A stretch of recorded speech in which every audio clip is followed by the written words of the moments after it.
Hello students, good morning. Welcome to your chemistry class. Today we will discuss about GOC, General Organic Chemistry. The first topic of GOC is isomeres. What is isomeres? Organic compounds having same molecular formula but different structures or configurations are said to be isomers of each other, and this characteristics is called isomerism. For example, the molecular formula C3H8O exists in two different structures. First, propanol and second, methoxyethane. इनकी CH3CH2 single bond OH propanol होता है and CH3CH2O methoxy ethane होता है। तो जो आपका compound है C3H8O ये टू फॉर्म में एग्जिस्ट करता है and both forms are isomers of each other. Okay, Butlerov, Liebig and Cooper are founder of isomerism. Classification of isomerism. Isomerism is categorized in two ways. First, structure isomerism. Two or more than two compounds having same molecular formula but different structure are known as structural isomers of each other, and this phenomena is called structural isomerism. Structural isomerism is further categorized in 5 ways. First, chain structural isomerism. Compound having same molecular formula but their structure different in the length of carbon chain regarding principal chain और side chain, यानी कि वो compound या वो isomers जिनका molecular formula same होता है but उनकी स्ट्रक्चर्स और जो लेंथ ऑफ कार्बन होता है प्रिंसिपल चेन और साइड चेन की वो आपकी डिफरेंट होती है, is known as structural isomers, and this phenomena is known as structural isomerism. For example, formula C4H10. C4H10 is the formula of butane. Okay, and C4H10 exists in two different forms. First, normal butane and then isobutanes. Normal butanes and isobutanes have the same molecular formula C4H10, but both are isomers of each other. And another example is C8H16. C8H16 exists in two different forms, ethyl cyclohexane and dimethyl cyclohexane. Ethyl cyclohexane and dimethyl cyclohexanes are isomers of each other. Next है आपकी position isomerism.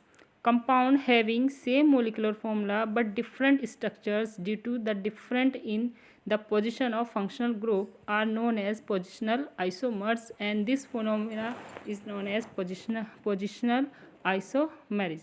यानी कि वो compound जिनका molecular formula आपका same होता है but उन कंपाउंड में प्रेजेंट फंक्शनल ग्रुप की जो पोजिशन होती है वो डिफरेंट होती है. For example, C3H8O. C3H8O exists in two form. First, propane 1-ol and then second, propane 2-ol. इसमें दोनों ही आपके अल्कोहल के फॉर्म में हैं, बट अल्कोहल यानी कि OH ग्रुप जो आपके फंक्शनल ग्रुप है उसकी पोजीशन फर्स्ट वाले कंपाउंड में 1 पोजीशन है और सेकंड वाले कंपाउंड में 2 पोजीशन है. तो वो कंपाउंड जिनमें आपकी फंक्शनल ग्रुप की पोजीशन डिफरेंट होती है वो आपकी पोजिशनल आइसोमेरिज्म कहलाती है. And the second example is but 1-ene and but 2-ene are the isomers of C4H8 and but 1-ene and but 2-ene are the isomers of each other. Okay, next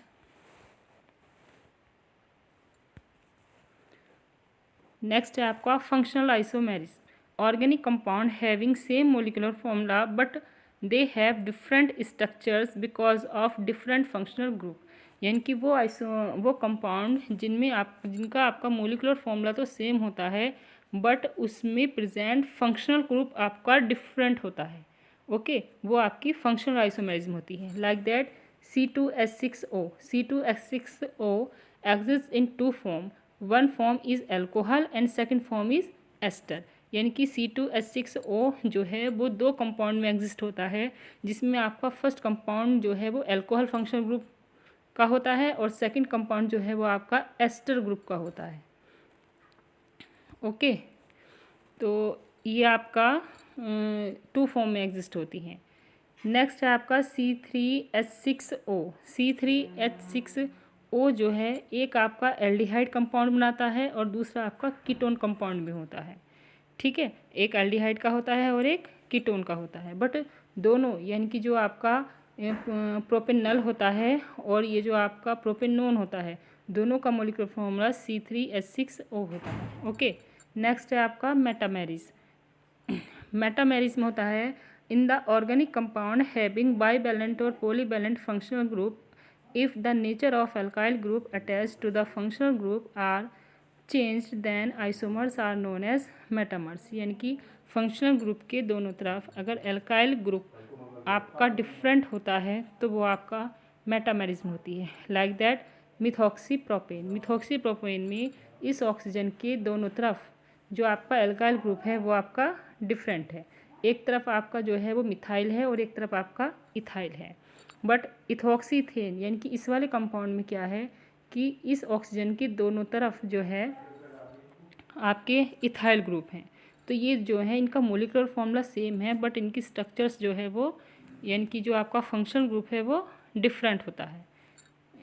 तो ये आपकी metamerism होती है, यानी कि oxygen के दोनों तरफ एल्काइल ग्रुप डिफरेंट होता है।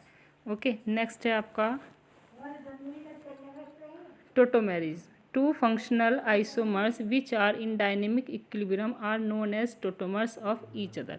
यानी कि वो फंक्शनल आइसोमर्स जिसमें जो है फंक्शनल ग्रुप जो है वो डायनेमिक यानी कि गतिशील अवस्था में होते हैं। यानी कि एक आपका कीटो फॉर्म है और वही कीटो फॉर्म जो है वो आपकी इनोलिक फॉर्म में कन्वर्ट हो जाती है, यानी कि डबल बॉन्ड और OH में।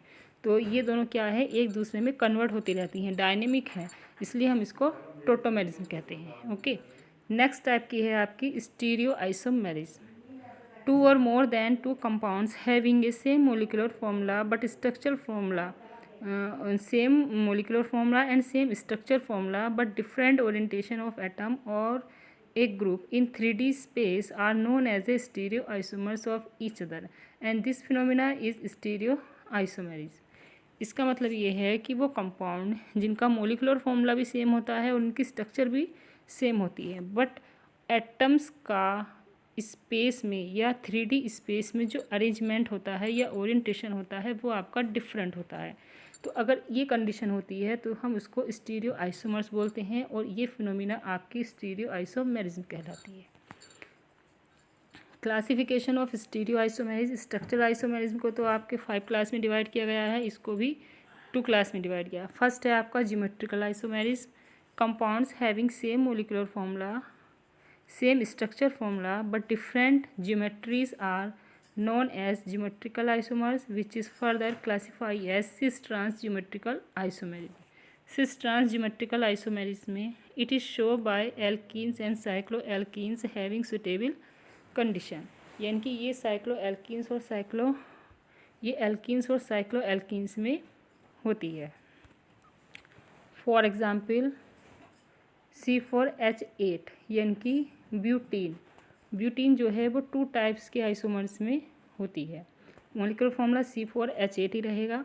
अगर आपके दोनों इथाइल ग्रुप हैं सेम प्लेन में, अपर प्लेन में है और हाइड्रोजन एटम आपके डाउन प्लेन में है, तो ये सिस होता है, सिस ब्यूट 2इन। लेकिन अगर यहाँ पर इथाइल ग्रुप एक दूसरे के अपोजिट हैं और हाइड्रोजन एक दूसरे के अपोजिट हैं तो वो होता है ट्रांस। ठीक है, अगर सेम ग्रुप सेम प्लेन में होते हैं तो आपका सिस आइसोमर बनता है और सेम ग्रुप अगर एक दूसरे के अपोजिट होते हैं यानी कि डिफरेंट प्लेन में होते हैं तो आपका ट्रांस आइसोमर बनता है। ओके, नेक्स्ट टॉपिक है जनरल ओईसी के inductive effect. Student, inductive effect जो है वो एक परमानेंट इफेक्ट होता है जो कि एक कार्बन से दूसरे कार्बन पर कम होता जाता है, चलता जाता है। ठीक है, अगर किसी कार्बन चेन से कोई more electronegative element like that x का मतलब क्लोरीन हो सकता है, फ्लोरीन हो सकता है, आयोडीन हो सकता है, ब्रोमीन हो सकता है, which is more electronegative than carbon. ठीक है, जो इनसे जुड़ा हुआ है, नाइट्रो ग्रुप भी हो सकता है।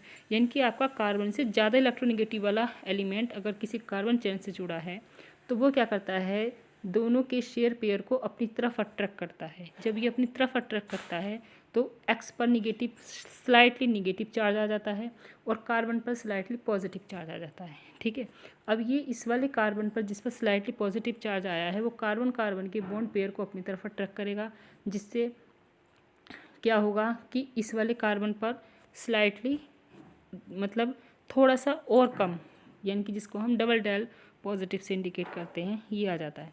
फिर थर्ड वाले केस में भी यही होता है। ये एक परमानेंट इफेक्ट होता है बट बहुत वीक होता है, जो कि धीरे धीरे तीसरे या चौथे कार्बन तक ही होता है, उसके बाद ये डिसअपेयर हो जाता है। Okay, the inductive effect of A group atom is the partial displacement of sigma electrons toward the more electronegative atoms group. Inductive effect is applied by a group on the carbon chain. The inductive effect of a group atoms is of two nature.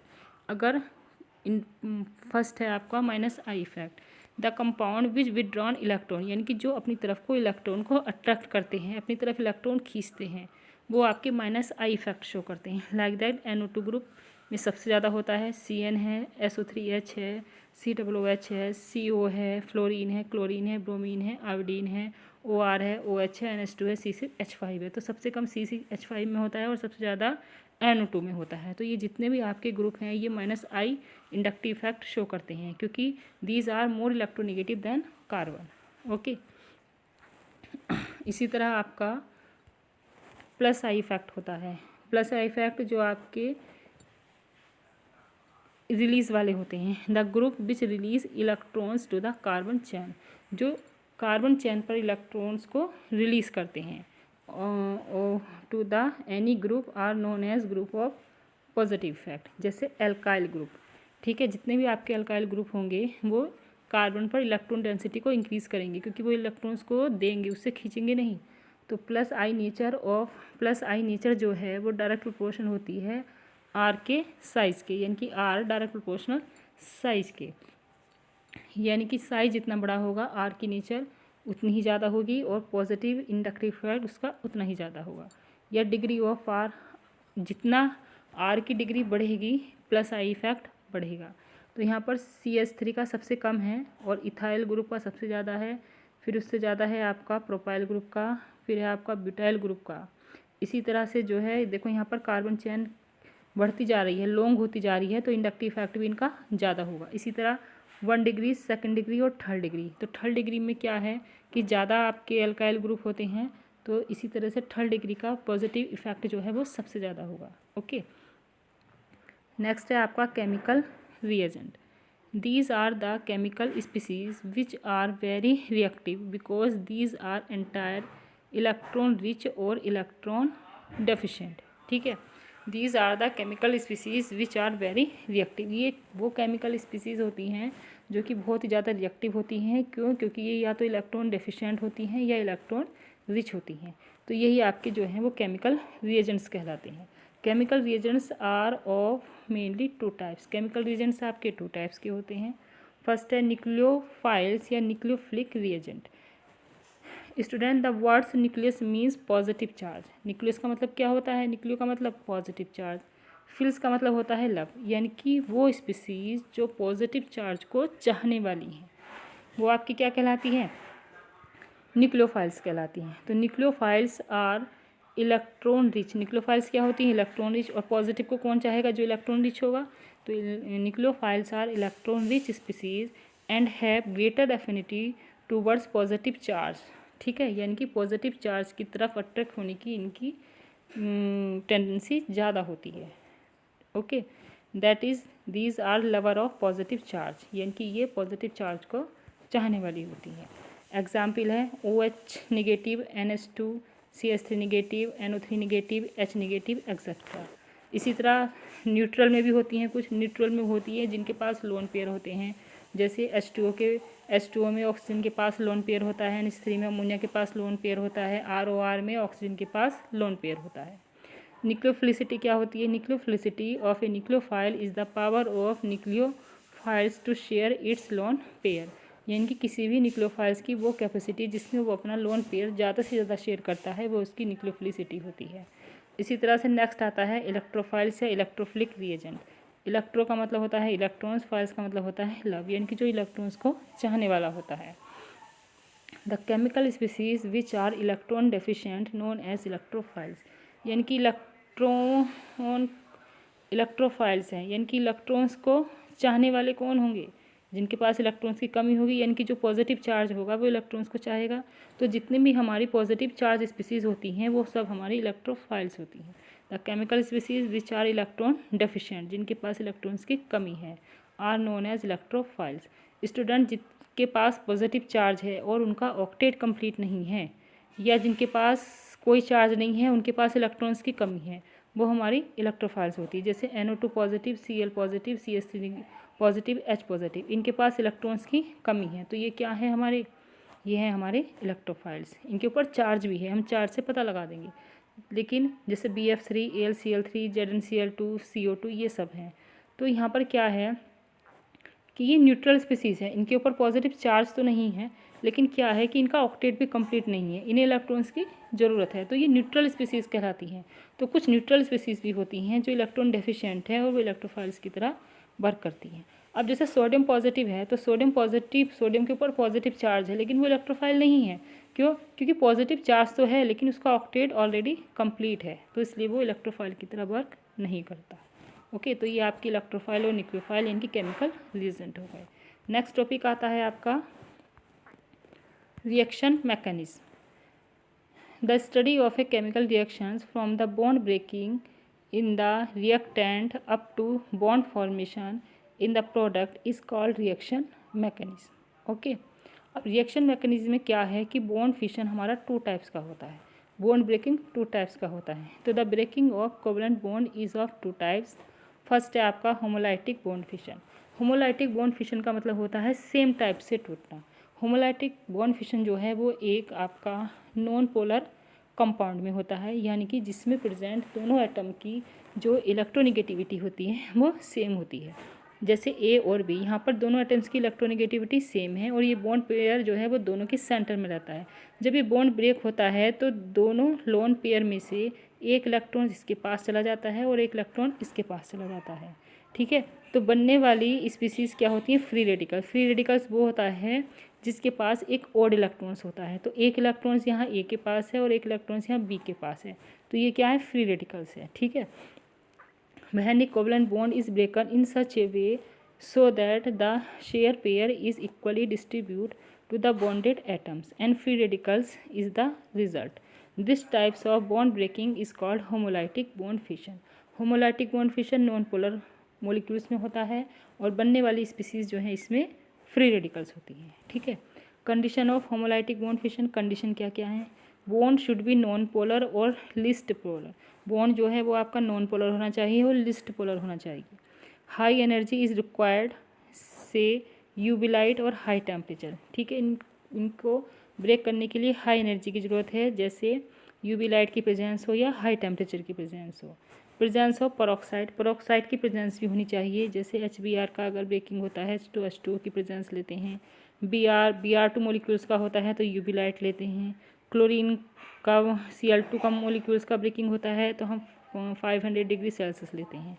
Solvent must be non polar, और solvent भी आपका non polar होना चाहिए। Okay, next है आपका heterolytic bond fission. Heterolytic bond fission जो है वो आपका पोलर कंपाउंड में होता है, जिसमें प्रेजेंट इनकी पोलर मोलिक्यूल्स में होता है, जिसमें प्रेजेंट जिस मोलिक्यूल में प्रेजेंट दोनों एटम्स की जो इलेक्ट्रोनेगेटिविटी होती है वो डिफरेंट होती है। एक मोर इलेक्ट्रोनेगेटिव होता है तो एक लेस इलेक्ट्रोनेगेटिव होता है, जिसकी वजह से ये जो बॉन्डेड पेयर होता है वो किसी एक जिसकी इलेक्ट्रोनेगेटिविटी सबसे ज़्यादा होती है उसकी तरफ शिफ्ट हो जाता है। और जब बॉन्ड ब्रेक होता है तो ये दोनों शेयर पेयर जो हैं वो मोर इलेक्ट्रोनेगेटिव एटम्स की तरफ शिफ्ट होते हैं और एक एटम से पूरे के पूरे हट जाते हैं, जिससे क्या है, बनने वाले में जिसके पास ये बॉन्ड पेयर जाता है उस पर नेगेटिव चार्ज आ जाता है और जिसकी तरफ नहीं जाता है उस पर पॉजिटिव हो जाता है। यानी कि हेट्रोलाइटिक बॉन्ड फिशन जो है वो पोलर मॉलिक्यूल्स में होता है और बनने वाली स्पीसीज इसमें जो है वो आयंस होती हैं, दैट इज़ कैटायंस और anions. If A covalent bond is broken in such A way so that the shared pair is acquired only by one atoms of the bonded atoms. This is known as the heterolytic bond fission. Condition क्या है इसमें, bond must be polar, bond कैसा होना चाहिए, polar होना चाहिए, like that HCl या OH। HCl में क्लोरीन मोर इलेक्ट्रोनेगेटिव है और हाइड्रोजन लेस इलेक्ट्रोनेगेटिव है। Polar solvent and low energy medium, polar solvent होना चाहिए और लो एनर्जी मीडियम होना चाहिए, like that room temperature. Okay, तो ये थी हमारी रिएक्शन मैकेनिज्म का, यानी कि रिएक्शन मैकेनिज्म जो है वो हमारी इन दोनों बॉन्ड फिशन की वजह से ही होती है। ठीक है, और इस चैप्टर्स का जो रिमेन्स पार्ट है वो हम नेक्स्ट लेक्चर में कंप्लीट करेंगे। थैंक यू फॉर वाचिंग, और जो भी कुछ आपको इसमें समझ में नहीं आया है वो हम क्वेरी टाइम में डिस्कस करेंगे। Okay student.